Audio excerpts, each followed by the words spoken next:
Contractor charged for threatening language, discharging a loaded firearm and damage to property, granted $375,000 bail.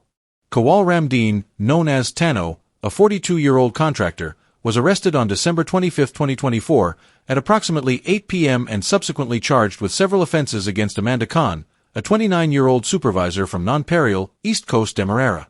Charges filed. Threatening language. Contrary to Section 141A of the Summary Jurisdiction, Offenses, Act, Chapter 802.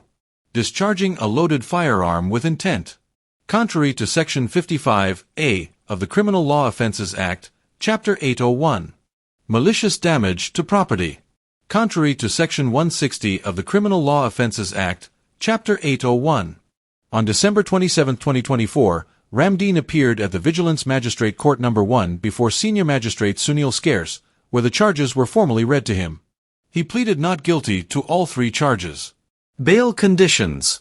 Bail was granted in a total sum of $375,000, broken down as follows. $25,000 for threatening language. $100,000 for malicious damage to property.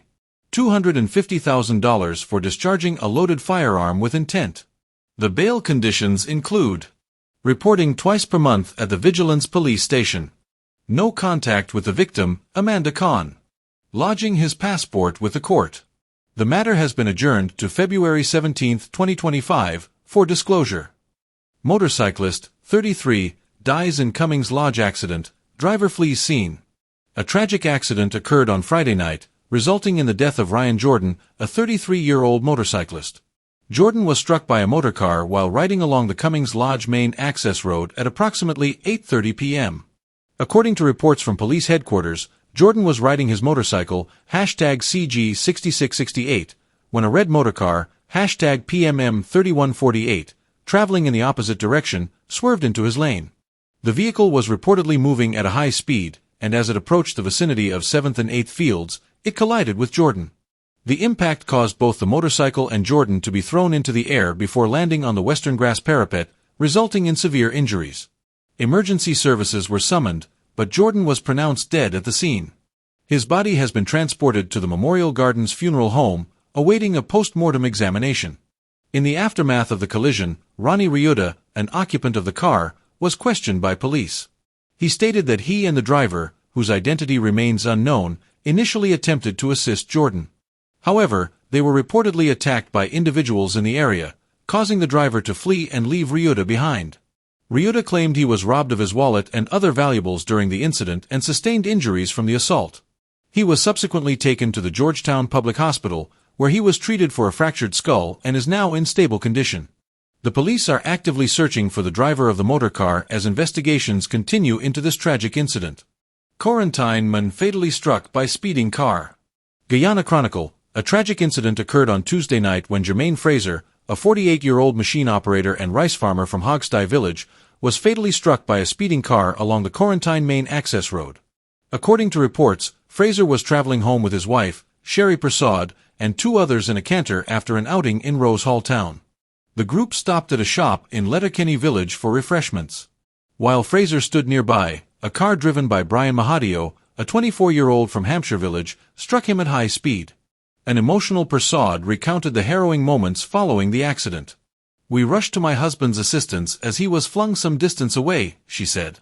Fraser was transported to the Port Morant Hospital but was pronounced dead on arrival. Prasad expressed her grief and called for justice, stating, "I want my satisfaction. Let me get my justice for my husband because my husband wasn't wrong." She emphasized that Fraser was in his lane at the time of the accident and questioned the circumstances surrounding the collision.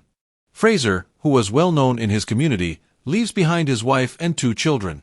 In the aftermath of the incident, police conducted a breathalyzer test on Mahadio, which recorded results of 68 and 62 micrograms of alcohol. The driver remains in custody as investigations continue. 22-year-old fatally stabbed, police seeking mechanic suspect. Police are currently searching for Alan Sahoy, a 31-year-old mechanic from North Sofia squatting area, who is wanted in connection with the fatal stabbing of Saif Ally, a 22-year-old resident of Lot 22 Block R, North Sofia. The incident occurred around 8 p.m. on Friday. According to reports, Sohoy's father informed investigators that he was standing in an alleyway west of his home when Saif Ali, who appeared to be under the influence of alcohol, approached him and began to assault him without provocation. Witness statements indicate that Sohoy was seated nearby when he witnessed the altercation. In defense of his father, Sohoy confronted Ali, leading to a physical confrontation between the two men. The altercation escalated to the southern side of the Lilendal Railway embankment, where Sohoy allegedly stabbed Ali in the chest with a knife. Ali collapsed on the ground and was subsequently pronounced dead at the Georgetown Public Hospital after police and medical personnel arrived on the scene. An examination revealed a stab wound to the center of his chest, and his body has been sent to the Memorial Gardens Funeral Home, pending a post-mortem examination. Authorities have begun questioning several individuals and collecting statements as part of the ongoing investigation. Efforts are being made to locate Sohoy, who is considered a person of interest in this case. The police urge anyone with information regarding Sohoy's whereabouts to come forward and assist in the investigation. Legal documents delivered to Melly Mel's Brooklyn address. Melly Mel refutes being served. Attorney General Anil Nandlal, SC, has instituted legal proceedings against social media activist Melissa and Atwell, known as Melly Mel. His lawyer, Darshan Ramdhani, KC, confirmed that the relevant legal documents were successfully delivered to Atwell's Brooklyn, New York address. Nandlal is suing Atwell over alleged libelous posts made on her popular Facebook page. He claims that these posts have severely impacted his reputation, insinuating that he is unfit to serve as Attorney General, Member of Parliament, and a member of the local bar. Despite the delivery of legal documents, Atwell recently stated on social media that she was still waiting to be served. She quoted, "Who or what is A.D. Thompson that received these documents, 'cause it wasn't me. Mohabir Anil Nandlal SC, MP, so you serve legal documents to someone that wasn't me."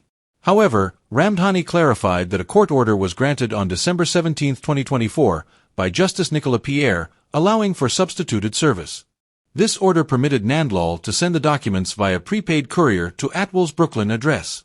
According to Ramdhani, the package was sent via FedEx and was confirmed delivered at 6:43 p.m. on December 20, 2024. The delivery was signed for by A.D. Thompson at Atwell's apartment. Ramdhani noted that Atwell had previously indicated in a live video that she would acknowledge receipt of the documents if they were served at her apartment. The court will now be informed through affidavit evidence that service has been properly executed in accordance with its order, allowing the legal matter to proceed. Atwell, however, has since refuted claims of receiving any documents. AFC calls for substantive appointment of Chancellor and Chief Justice. The Alliance for Change, AFC, has issued a statement calling for the urgent and substantive appointment of a Chancellor and Chief Justice, highlighting what they describe as a significant gap in good governance and democracy in the country. In their statement, the AFC expressed concern over the continued absence of substantive appointments to these critical judicial positions, stating, "This imperfection has to be taken care of." They criticized the ruling People's Progressive Party, PPP, for seemingly favoring appointments in other sectors while neglecting the judiciary. The AFC raised questions regarding the motivations behind this delay, suggesting that it may be influenced by the gender and ethnic composition of the current acting judicial heads. They urged that Justice Yonette Cummings Edwards and Justice Roxanne George, who have been acting in their roles since 2017, should be formally appointed as Chancellor and Chief Justice, respectively. This should be the first order of business before imminent appointments to the Court of Appeal are made, the party asserted, referencing comments from opposition leader Aubrey Norton, who has publicly indicated his support for these appointments. The AFC noted that there are no constitutional barriers preventing the appointments, as the leader of the opposition has already fulfilled his constitutional responsibilities in agreeing to the appointments. They reiterated that the president has the authority to proceed without further engagement. Norton previously conveyed his agreement to the appointments in a letter to Minister of Parliamentary Affairs and Governance, Gail Teixeira, stating that there should be no impediments to moving forward. In response to previous concerns, President Irfan Ali mentioned in September that the timing for the appointments had not yet arrived, emphasizing the need to finalize the Judicial Service Commission first. The AFC concluded by stressing that while the government may be focused on publicizing new and refurbished courts, the judiciary is facing challenges that undermine its confidence and effectiveness. They called for immediate action to appoint the acting Chancellor and Chief Justice to restore integrity to the judiciary. Finance Ministry rubbishes claims of dead persons being registered for cash grant. News source Guyana, in response to allegations circulating on social media that deceased individuals have been registered to receive the government's one-off $100,000 cash grant, the Ministry of Finance has categorically dismissed these claims as baseless. The ministry emphasized that the grant system includes multiple layers of controls designed to prevent the processing of deceased individuals. Eligible citizens must physically present themselves both at the time of registration and when collecting the cash grant. This measure ensures that only living, eligible individuals are processed, the ministry explained in a statement. The ministry reassured the public that the registration system is managed with a strict security infrastructure. A high-level technical team, consisting of IT specialists, auditors, statisticians, and accountants, meticulously scrutinizes records to ensure that all eligibility criteria are met. These criteria include submission of a valid ID card or passport, age verification, confirming that the registrant is 18 years or older as of January 1, 2025, capturing a photograph of each registrant.